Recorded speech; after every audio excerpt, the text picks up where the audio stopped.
Frederick Douglass felt triumphant. The black man, he declared, is a citizen. The black man is enfranchised. We live in a new world. At last, he said, the black man has a future. The 15th Amendment to the Constitution barred racial discrimination in voting. Black men took to the polls. Then you see all of these black people in charge. More than 1,500 black officials move into positions of public leadership. If you were an African American who had just been elected to the legislature, it was your time. The future must have seemed limitless. Robert Smalls of South Carolina was one of these legislators. He had escaped slavery by boldly commandeering a Confederate ship and delivering it to the United States Navy, blockading Charleston Harbor. After the war, Smalls returned home to Beaufort and became one of the first heroes of Reconstruction. Michael, tell me about your great-great-grandfather's life. You know, society told Robert that he was less than a human being, that he was a piece of chattel, that he was devoid of higher-level thinking and strategy and planning. But he rejected all of that. The way that he commandeered the boat that was the vehicle of his freedom, in the middle of the night, putting on the top hat and the long coat of the Confederate captain. I just admire the audacity he had to steal his freedom, to seize his freedom. He was born in a shack behind the house. He was enslaved here. After the war, he comes back and he owns the place. From being property to owning the property. Absolutely. He went from being enslaved to being elected as state legislator in 6 years. He was elected to the South Carolina House and then the South Carolina Senate before going to Washington and Congress. That is the most remarkable up from slavery story I ever heard. Once he was in office, what sort of issues were important to him? You know, he grew up with the children of his master and would see them going to school, and it just bothered him. He thirsted for education and sought through legislation to extend that to others. Were you insufferable among your friends when you were in school? Would you say, my great-great-grandfather was famous? No, actually quite the contrary. I grew up in the 70s in Boston. Race was a touchy issue then with busing. In April of 1976, I was 13. I had an opportunity to unveil the bust of Robert Smalls that's here in Beaufort. And that was the first time I spoke about Robert Smalls, and I've done it hundreds and hundreds of times since. Look, this is American history. Robert's story is a metaphor for this broader movement that empowered a whole race of people.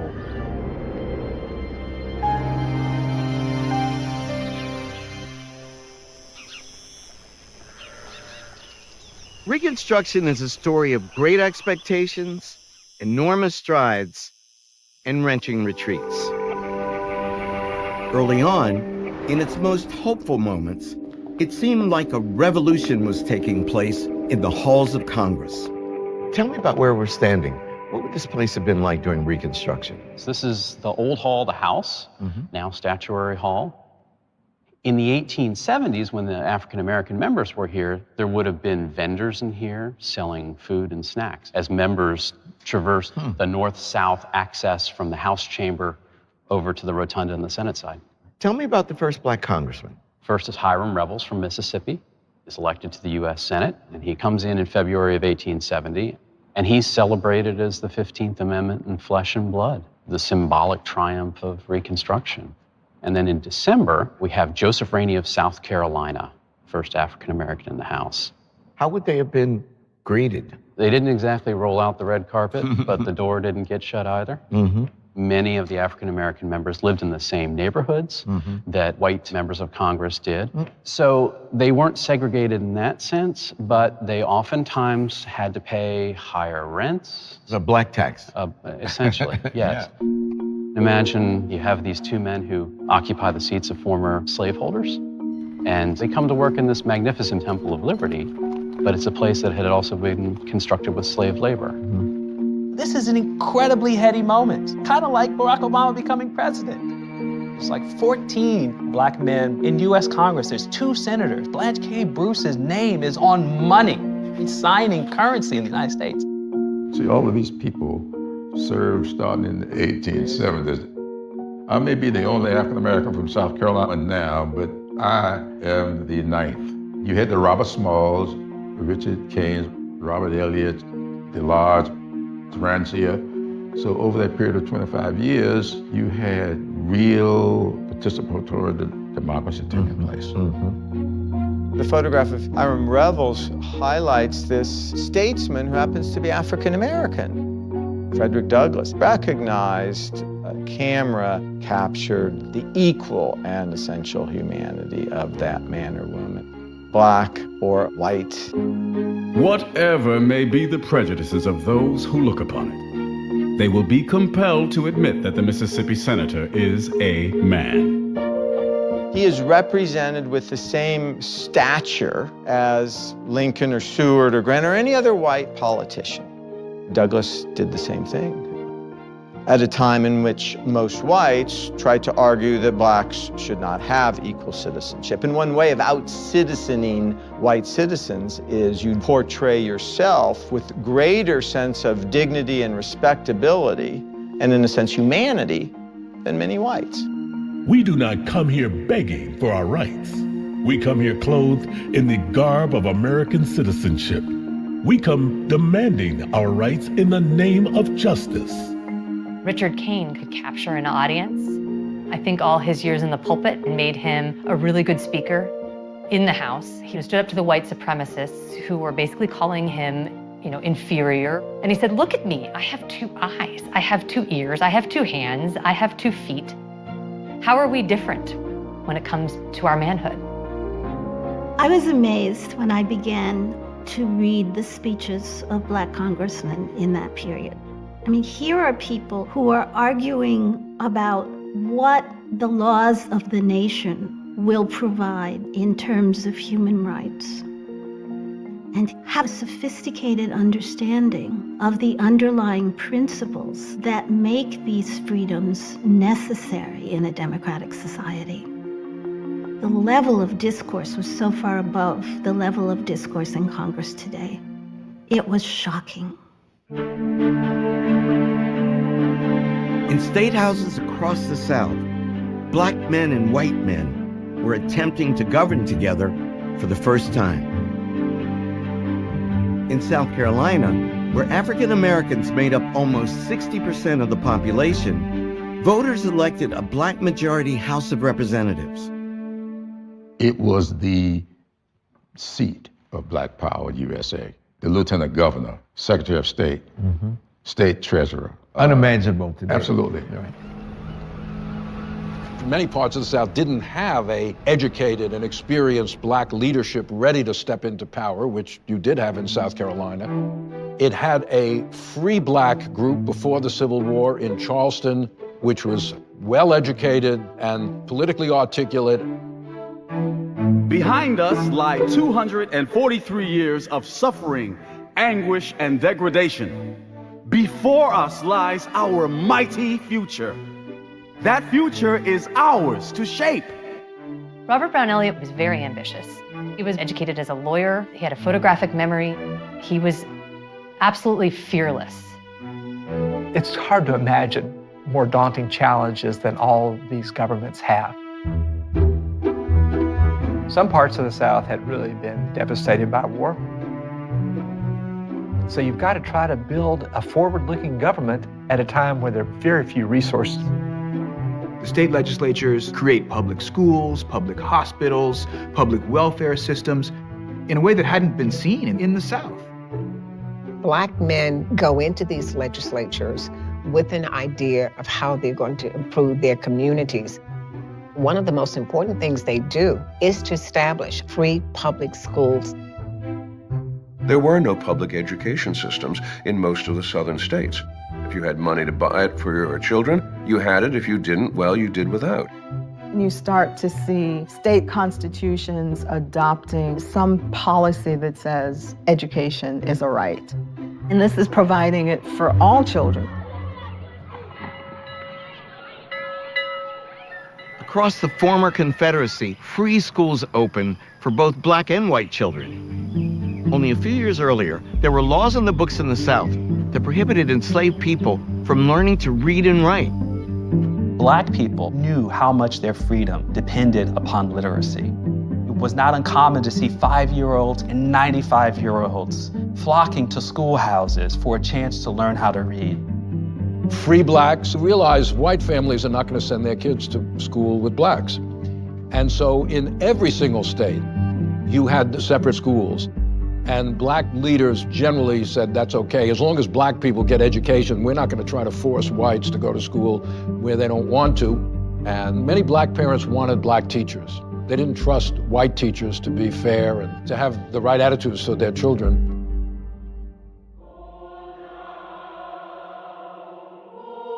To meet this demand for teachers, governments, black churches, and missionary organizations established black colleges and universities. Fisk University in Nashville, Tennessee, was founded in 1866. Let my people into this phrase. Go down. Where?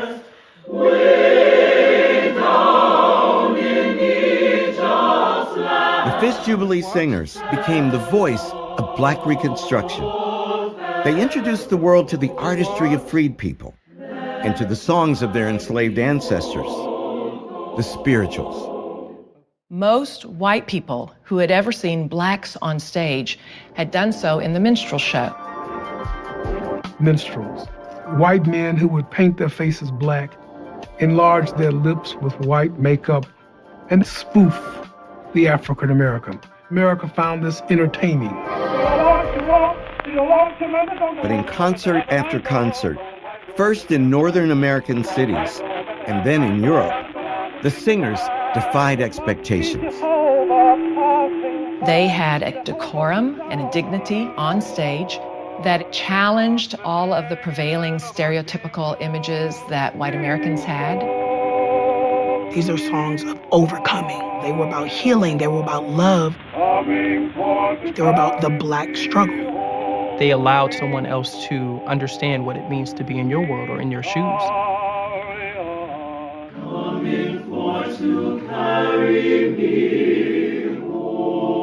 Using profits from performances, Fisk was able to buy the land on which it sits today. Fisk is one of the many historically black colleges and universities established during Reconstruction that are still educating students. Black people were also beginning to make inroads into other spheres of American life. They were buying land, setting up businesses, and becoming economically independent. I started a farm. I own one lot, 7 acres, another 1 acre, and another about 1/4 of an acre. I bought myself a little plantation. I bought another place, and together, that makes 98 acres. I bought 150 acres. I have about 50 or 60 acres tended. I rented 43 acres of land. I have a good crop in. My husband put up an elegant blacksmith shop. I have a son I sent to school. It's a moment of possibility. They have reunited their families, they have formalized their unions, they have property, they have their own businesses. The 14th Amendment had granted equal citizenship to all Americans, especially African Americans. It was about being able to claim an American birthright, full citizenship. They saw themselves as really moving forward. What does real equality look like? It looks like equal protection under the law. Now African Americans could serve as sheriffs. So they were able to go out and make arrests and bring white perpetrators in for justice. Black people get to be judges. They get to sit on juries. They get to sign contracts in their own interest. John Roy Lynch, a successful young businessman in Natchez, Mississippi, was appointed in 1869 as a justice of the peace.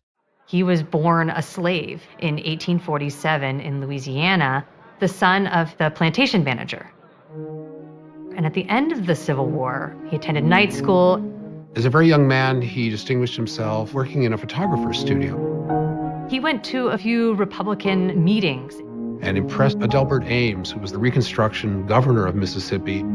Even though Lynch was only 21 years old, Ames appointed him to be a magistrate. In his memoir, he wrote about how former slaves would bring all their problems to him as a local justice of the peace. There was a black man in this office. There had never been such a thing in Mississippi before the Civil War, and so former slaves kind of identified with him. A case that came before me was that of a white man. He threatened the life of an old colored man over a business transaction.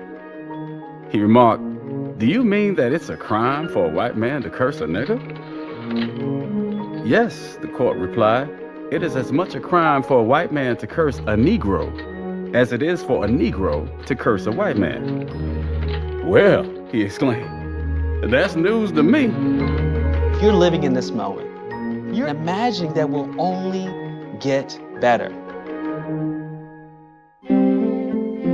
In slavery, African Americans could not control their communities. And so if people are drawing on the resources that they had developed in slavery, on their sense of what it meant to have family relationships, friendships, communities, and they're able to institutionalize them in new ways. They create fraternal organizations like the Masons that find solidarity and strength in mutual support. It's remarkable how a whole black world of their own organizations and support structures grow up and develop.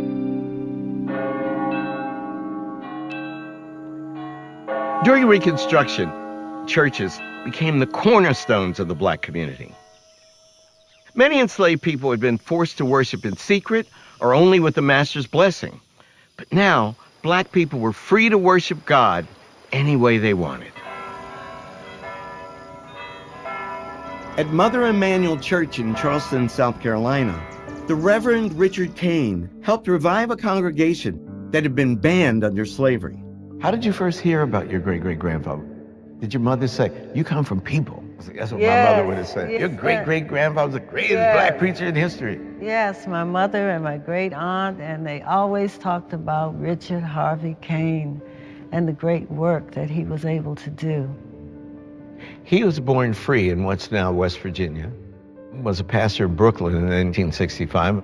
Some people would have said, stay in Brooklyn where it's safe. He said that he felt like a lion bound. I mean, he wanted to be here in the South and be a missionary to the newly freed slaves. I don't think people today understand the role of the church in the 19th century. The church was their institutional universe. Yes, the black church was the center of everything that happened with the community. The emotional, the educational, the political.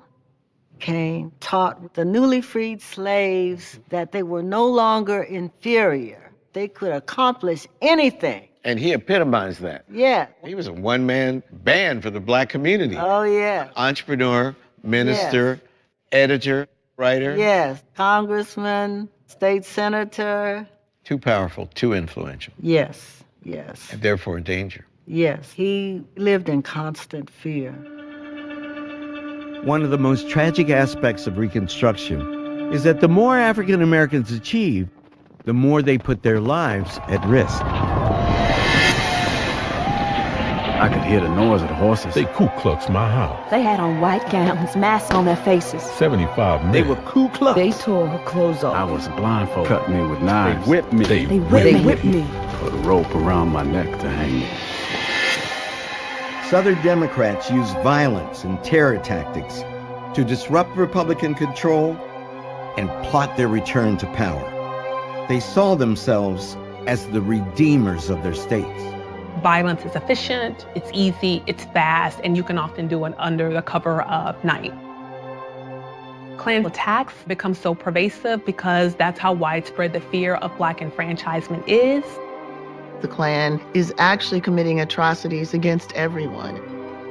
They're attacking freedmen and white Southerners who were sympathetic to the Union cause and to the Republican Party. To their eyes, emancipation was wrong. They are washing the South with blood to redeem it. This isn't simply a question of trying to return to an earlier way of life. This is actually a political counter-revolution. To document the violence, Congress in 1871 launched one of the most extensive investigations in our history, known as the Ku Klux Klan hearings. The United States never had a Truth and Reconciliation Commission after slavery ended. The Klan hearings were as close as we came. It was extraordinary. Congress was actually listening to black people, testifying about the atrocities committed against them. I was elected to the legislature. They offered me $2,500 cash if I would let another man go to the legislature in my place. I told him I would not go back on my people. 65 came to my house. My little daughter came out and begged them not to carry me away. They drew up a gun and threatened her. I may say that they hit me 5,000 blows. Some of them are the first-class men in our town. One is a lawyer, one a doctor, and some are farmers. My little daughter never got over it until she died. I have never got over it yet. It broke something inside of me.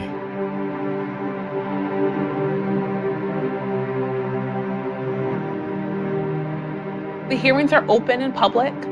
Women showed up at those hearings, and it took a lot of courage for them. They could face retaliations by the KKK. But they want the world to know what had been done to them. All the time I was planting my crop, they worried me about if they ever saw me, they would hurt me.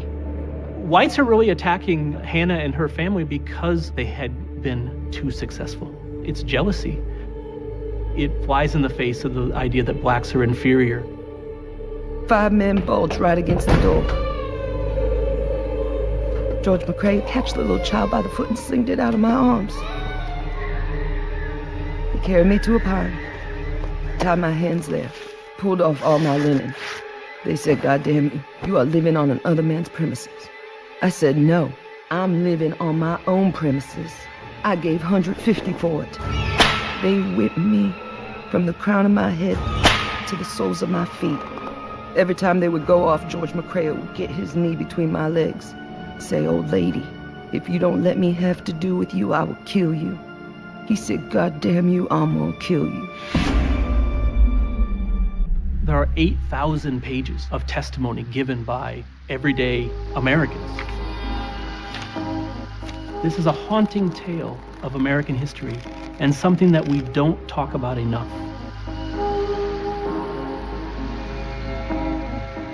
Violence has always been here and goes side by side in American history to the creation of a white supremacist racial ideology that has driven us from slavery all the way to the present day.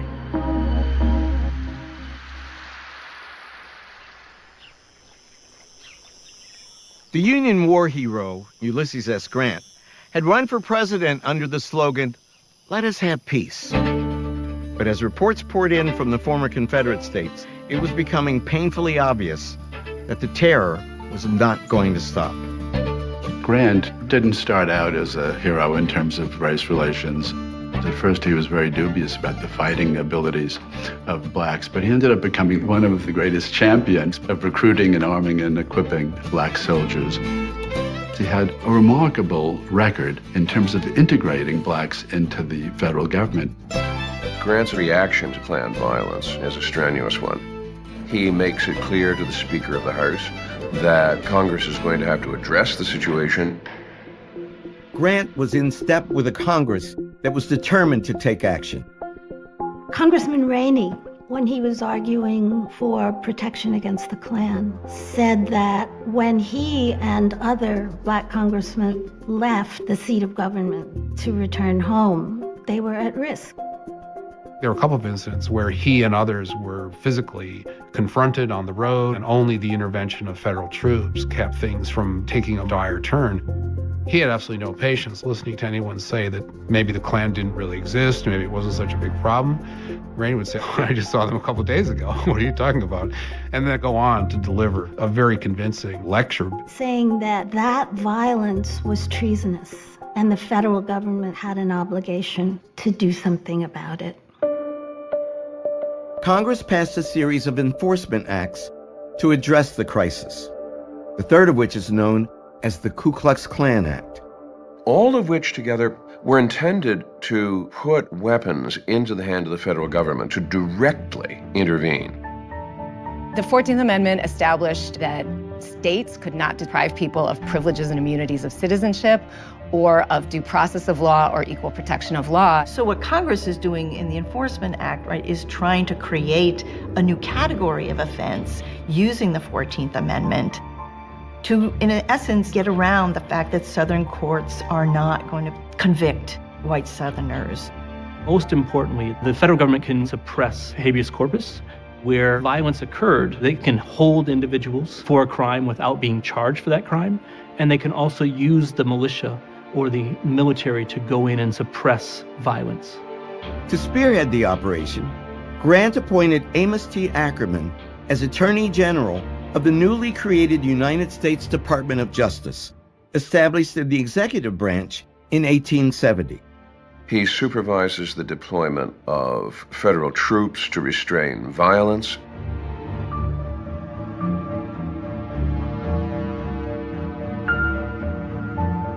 Many of the Klan members that believe that they're going to be charged by the federal government begin to run away and hide. Here is the federal government, finally taking the situation with the Ku Klux Klan in hand and directly striking back at it. The difficulty was going to turn out to be persistence. The federal government could try to contain the violence, but it couldn't contain the spread of white supremacist ideology manifesting itself in full force. Southern oligarchs who have held power in the pre-Civil War South for decades did not want to surrender that power. White supremacy, an alliance between white people against black people, was always an important device that held Southern politics together. Southern white elites knew how to activate that bond of whiteness with poor Southern whites. And that was difficult work to do. A lot of propaganda had to go into that. Planters in the Democratic Party have to sell white supremacy to other white Southerners who might not have the same or even any significant economic stake in white supremacy. That planters play upon racial economic rivalry. The idea that any gain by any black man deprives all white men. So they're creating a racial zero-sum fight for economic power, for government, for jobs, and promising a psychological benefit, a psychological wage of whiteness.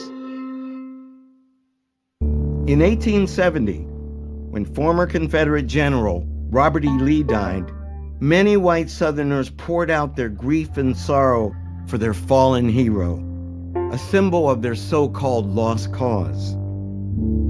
It seemed that the longer Reconstruction continued, the more the former Confederates lamented the loss of their way of life. Robert E. Lee's death became a symbolic focal point for a wrenching outpouring of nostalgia and grief.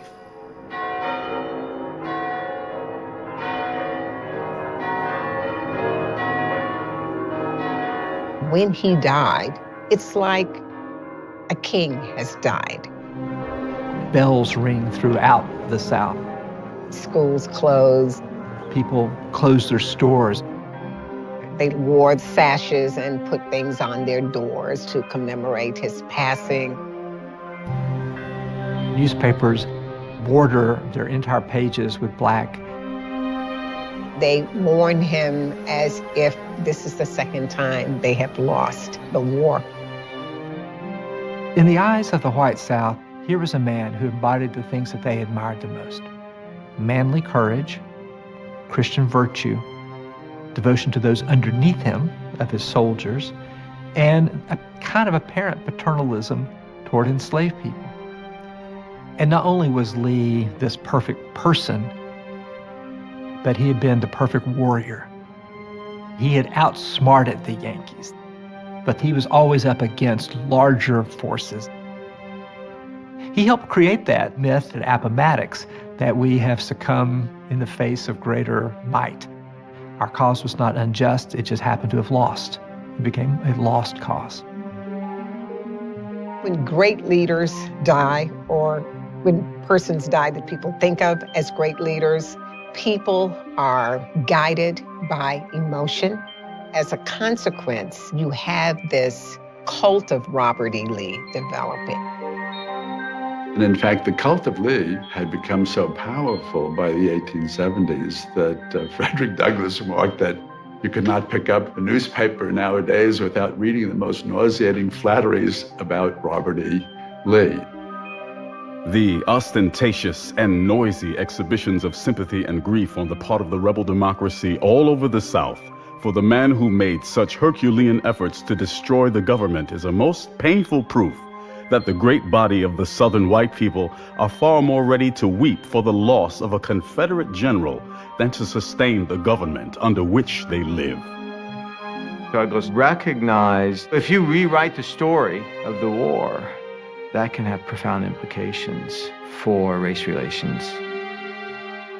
The symbolism of Lee could become very dangerous. The clock was ticking on Reconstruction, and the presidential race of 1872 was a test of its popularity. With black voters solidly in his corner, President Grant easily won re-election. But the campaign revealed growing fault lines in the Republican Party. Grant faced a renegade liberal Republican movement that was critical of the mainstream of the Republican Party. Their good government types were very upset by the scandals that had been exposed in the Grant administration. Credit Mobilier was basically a phony company that was set up to provide financing for the Pacific Railroad project, and it laundered money. It made lots of money for corrupt individuals. The difficulty is that those corrupt individuals were often members of Congress. Grant was personally quite honest, but he seemed blind, credulous, almost childlike to the presence of unscrupulous people. Corruption is as American as apple pie. And if we find it in the Grant administration and the Reconstruction South, that's not because Reconstruction was inherently corrupt. It's because corruption happens. You could almost make a bumper sticker out of it. Liberal Republicans are also